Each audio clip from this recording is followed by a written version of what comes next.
Car विनाश का मूल है। परंतु जब एक महाज्ञानी का अहंकार टूटता है तो जन्म होता है उस परम सत्य का जो युगों युगों तक मानव जाति का मार्गदर्शन करता है। सोचिए, त्रिलोक विजेता, परम शिव भक्त और वेदों का ज्ञाता रावण, जो जीवन भर प्रतिशोध और अपने अहम की अग्नि में जलता रहा। जब वो मृत्यु शैया पर अपनी अंतिम सांसें गिन रहा था, तब स्वयं भगवान श्री राम ने अपने अनुज लक्ष्मण को उस शत्रु के चरणों में ज्ञान लेने क्यों भेजा? क्या आप जानते हैं कि उस मरणासन अवस्था में उस पराक्रमी योद्धा ने लक्ष्मण को जीवन की 3 ऐसी गुप्त और रहस्यमयी बातें बताईं, जो आज भी धर्म और विधि के विधान का सबसे बड़ा सत्य है। एक ऐसा सत्य जिसे सुनकर स्वयं लक्ष्मण भी मौन रह गए थे। जय श्री राम भक्तजनों, रामायण का प्रत्येक अध्याय हमें जीवन जीने की एक नई कला सिखाता है। आज की इस विशेष कथा में हम उसी रामायण के एक अत्यंत गूढ़ और मर्मस्पर्शी प्रसंग की ओर चलेंगे। आज हम ये जानेंगे कि जब लंकापति रावण बाणों से छलनी होकर रणभूमि में मृत्यु की प्रतीक्षा कर रहा था, तब उसने लक्ष्मण जी को वे कौन सी 3 गुप्त और रहस्यमयी बातें बताई थीं।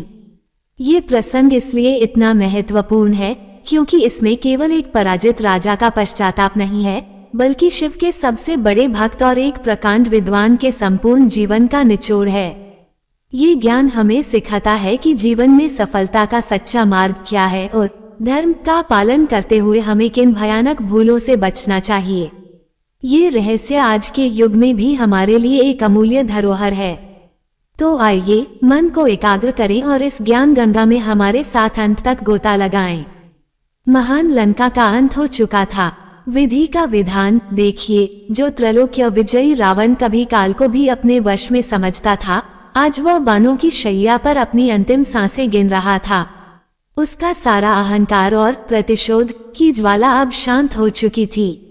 तब मर्यादा पुरुषोत्तम भगवान श्री राम ने अपने अनुज लक्ष्मण की ओर देखा।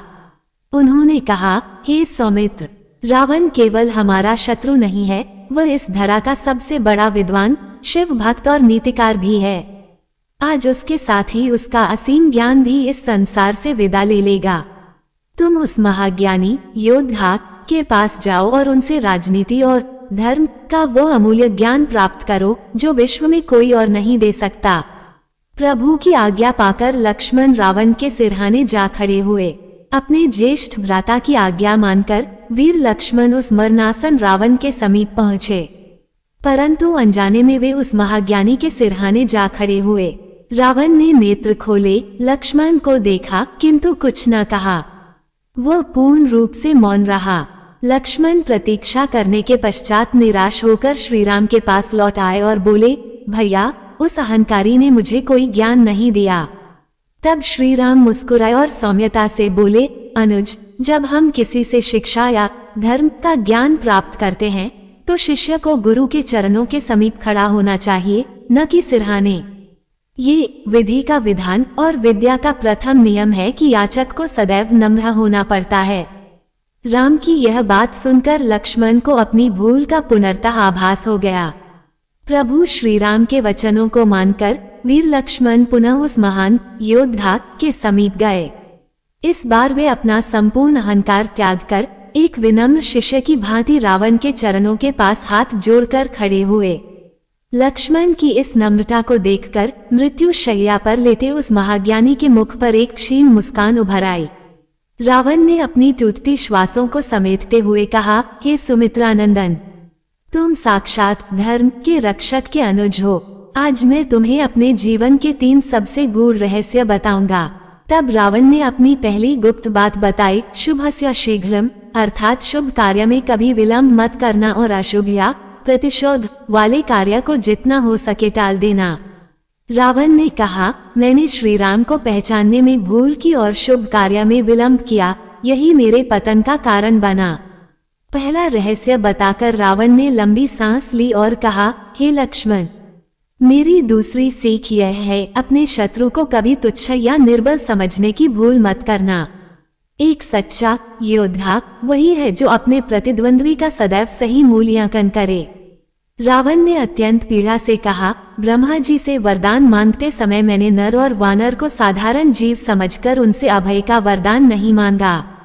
मुझे लगा वे मेरा क्या बिगाड़ेंगे, परंतु मेरी यही भूल मेरे पतन का कारण बनी।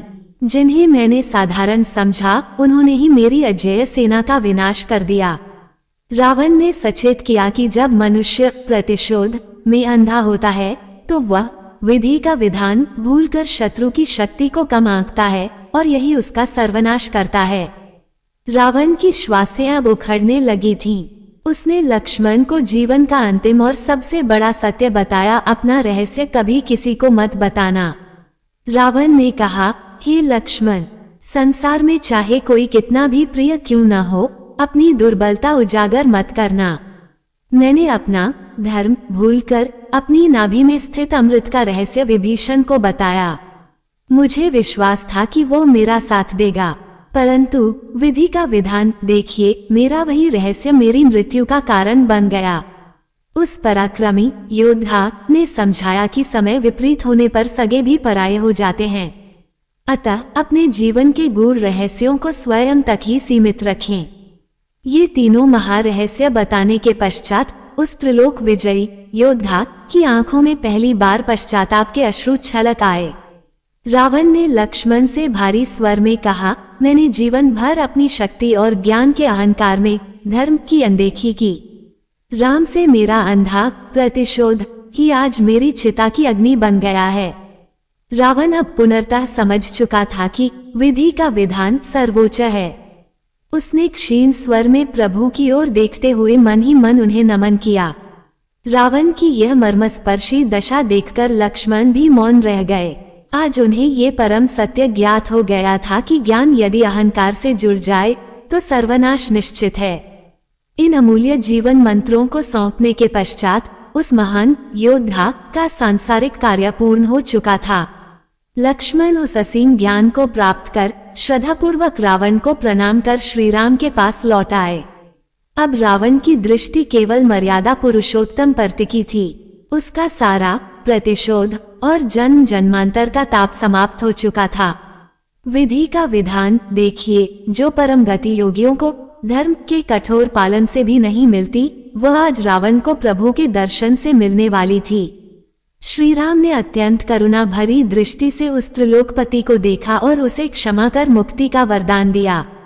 इसी के साथ उस परम ज्ञानी शिव भक्त के प्राण अनंत में विलीन हो गए। उस महान योद्धा के प्राण त्यागते ही युद्ध भूमि में एक अलौकिक शांति छा गई। जो रावण जीवन भर प्रतिशोध की अग्नि में जलता रहा, अंततः उसे प्रभु श्रीराम के चरणों में परम विश्राम मिला।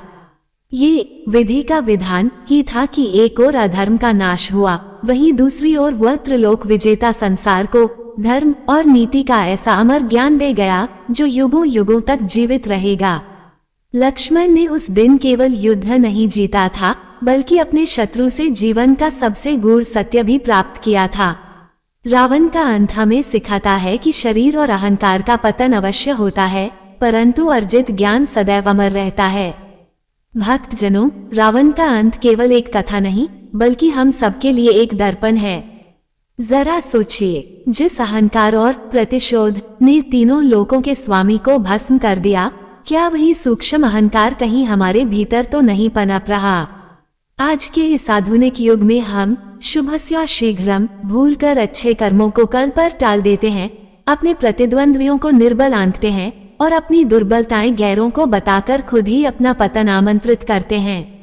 एक सच्चा योद्धा वही है जो शस्त्रों से नहीं, बल्कि अपने धर्म और विवेक से विजय प्राप्त करे।